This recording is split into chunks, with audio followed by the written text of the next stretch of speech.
On Saturday night, March 8, 2026, Iran launched Kheibar Sheen ballistic missiles directly at the Bazan oil refinery in Haifa Bay, the largest oil processing facility in Israel. This refinery supplies more than half of the country's fuel. Within minutes, the IRGC confirmed the strike. Their message was clear: hit our refinery, and we hit yours. This was the 27th wave of Operation True Promise 4, a carefully timed retaliation that followed Israeli airstrikes on fuel depots in southern Thrawn, the first such strikes in this war. Iran had just seen its own oil infrastructure burn on live footage. Moments later, missiles were launched at the facility that powers Israeli jets, trucks, and generators. In today's update, I'll break down how Iran managed to hit Israel's largest oil refinery, what makes the Kheibar Sheen missile so effective, and what might happen next in this conflict. But first, thanks for tuning in. Make sure to subscribe and like. Let's get started. Israel struck oil targets in Iran for the first time in this war. The IDF reported hitting fuel sites serving both civilian and military needs. That distinction matters. More on that in a bit. Fires erupted at oil depots across Tran and Albor provinces. Footage from the Kheibar depot on the edge of Tran showed walls of flames stretching for kilometers. CNN geolocated a separate fire near a fuel storage facility in the northeast of the city. By morning, residents reported black rain, soot from burning oil mixed with atmospheric moisture, falling as dark water over neighborhoods. The choice of missile is crucial. The Kheibar Sheen is a third-generation solid-fuel medium-range ballistic missile, operated by the IRGC Aerospace Force. First revealed in February 2022, the name means Breaker of Kheibar, referencing a 7th century battle near Medina. The naming is intentional, carrying an ideological signal. The missile is 11.4 meters long, 0.76 meters in diameter, and weighs between 4.5 and 6.3 tons. Its warhead carries about 550 kilograms of high explosives. Official range is 1,450 kilometers, enough to strike deep into Israel from western Iran.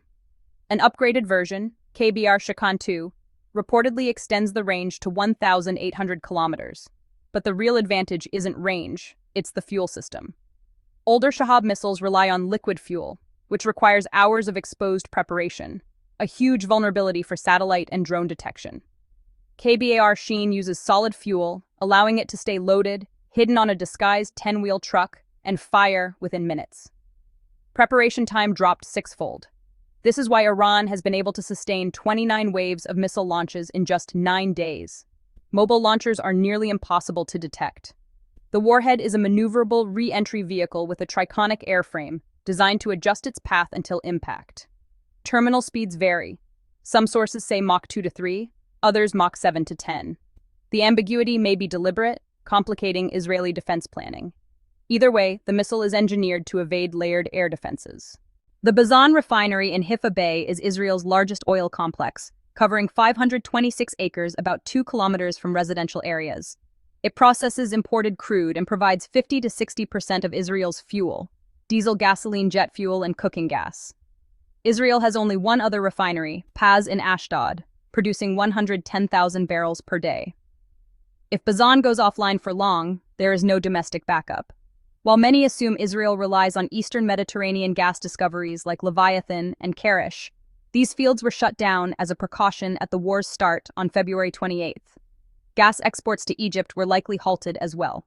When the Kheibar Sheen missiles hit Haifa Bay, Israel's energy system was already running in emergency mode. This wasn't the first attack. In June 2025, during a 12-day Israel-Iran war, the Bazan complex took a direct hit. 3 employees died. The on-site power station, pipelines, and processing units were heavily damaged. Operations were suspended, and trading in Bazan shares was halted on the Tel Aviv Stock Exchange. Recovery took weeks. So when the IRGC struck the same complex 9 months later, they were hitting a proven vulnerable target.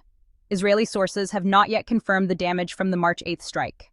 If it follows the June 2025 pattern, full details may emerge via the stock exchange in 48 to 72 hours. This refinery strike isn't an isolated event. It's part of a rapidly escalating energy war, reshaping the global economy in real time. The escalation began on February 28th, when the US and Israel launched Operation Epic Fury, joint strikes across Iran. Supreme Leader Ali Khamenei, family members, senior military commanders, and civilians were killed. Over 2,000 strikes targeted at least 26 of Iran's 31 provinces in the opening days alone. As of day 9 of the conflict, the Iranian Red Crescent reported at least 1,332 Iranians killed, including 194 children. In Lebanon, Israeli strikes have killed 123 people and displaced 95,000. 7 American service members have also died. A strike on a primary school killed at least 160 people, most of them girls aged 7 to 12.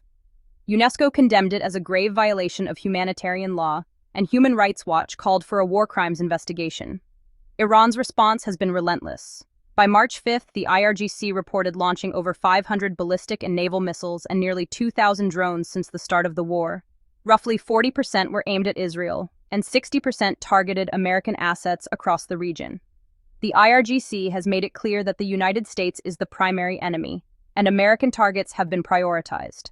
These have included Tel Aviv, Jerusalem, Be'er-Sheva, the USS Abraham Lincoln Carrier Group, a destroyer in the Indian Ocean, the Fifth Fleet headquarters in Bahrain, Al Udeid Air Base in Qatar, Al Dhafra in the UAE, and Sheikh Issa Air Base. Later, we'll explain why the tempo of these missile waves matters more than the individual strikes, because honestly, the math isn't adding up the way either side wants the public to believe. The conflict has quickly become a global energy crisis. An IRGC commander publicly declared the Strait of Hormuz closed, warning any vessel attempting passage would be attacked. Tanker traffic collapsed from an average of over 100 vessels per day to just 4 on March 1st, 3 of them flying Iranian flags. By midweek, nearly zero transit occurred for ships not flagged by Iran or China. Over 150 commercial vessels were anchored outside the strait, unable or unwilling to cross. On March 5th, the IRGC clarified the closure applied only to ships linked to the US, Israel, or Western allies. Chinese and certain Turkish vessels were allowed through. 20 million barrels of oil move through the strait daily, about 1/5 of global supply. Roughly 84% heads to Asia, with China, India, Japan, and South Korea accounting for 69% of shipments. Existing bypass pipelines, Saudi Arabia's East-West line and the UAE's Fujairah line, can reroute only 4.2 million barrels per day, leaving about 16 million barrels at risk if the strait remains closed. As a result, Brent crude surged from $70 to above $92 by March 7th, a 27% weekly gain, and crossed $100 per barrel by Sunday, reaching over $107. U.S. crude briefly touched $110, and Goldman Sachs raised its second quarter forecast by $10, warning prolonged disruption could push prices even higher. American gasoline prices hit $3.41 per gallon, up 43 cents in a single week. The impact goes beyond Hormuz. Saudi Arabia intercepted 20 drones targeting Aramco's Shaba oil field, and limited damage occurred at the Ras Tanura refinery, which handles 550,000 barrels per day. Bahrain's Citro refinery, UAE storage at Fujairah, Oman's Duqm port, and Kuwait's crude production were all affected. Kuwait stopped exports and declared force majeure. 2 people were killed in Saudi Arabia, the first Saudi fatalities in this war. Qatar, the world's largest LNG exporter, shut down gas production on March 2nd and declared force majeure on LNG contracts 2 days later. Its energy minister warned that if fighting continues, all Gulf producers could be forced to halt exports, which would impact the global economy. European natural gas futures surged over 50% in 48 hours, before partially correcting. Many assume this is a regional Iran-Israel conflict. In reality, it's an energy war affecting every gas station, shipping lane, and central bank on Earth. Politically, Donald Trump demanded unconditional surrender from Iran, downplayed rising gas prices, and projected 4 to 6 weeks to achieve military objectives. When asked about the closed strait, he said ships could avoid it and claimed the United States had eliminated Iran's navy. On March 8th, Iran's Assembly of Experts elected Mojibaki, the late Supreme Leader's son, as the new Supreme Leader. The IRGC and senior leadership pledged allegiance immediately. Trump dismissed him as a lightweight, but the regime did not collapse. The chain of command held the new leader was installed within 8 days, and missile waves continued without interruption. A Washington Post report revealed a pre-war U.S. intelligence assessment a large-scale attack on Iran was unlikely to topple the government, and Iran's opposition taking power was improbable. Whether Trump read it is unclear, but the result is evident. 9 days in, there have been 29 waves of missile strikes, A new supreme leader is seated. The IRGC command structure remains intact. Iranian President Bazan publicly stated Iran will not surrender. Analysts note that Iran's missile launch rate slowed between day 1 and day 4, possibly due to stockpile limits or maybe deliberate rationing. Then, waves 25 through 29 arrived in rapid succession, deploying Kheibar Sheikh, Fada, Emad, Khorramshahr 4, and a previously unseen system, Edamad. Either Iran has larger reserves than expected, or is burning through remaining inventory in a calculated surge.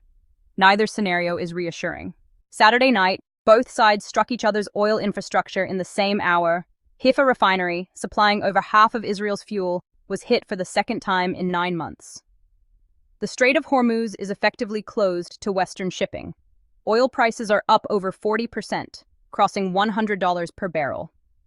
Qatar declared force majeure on global gas contracts. Kuwait halted exports. 7 Americans are dead. Over 1,300 Iranians have died. And a new supreme leader is seated in Tehran. No government, Washington, Tehran, or Jerusalem, has defined an acceptable end to this conflict. This is a war running on momentum, and momentum does not negotiate. Thanks for watching.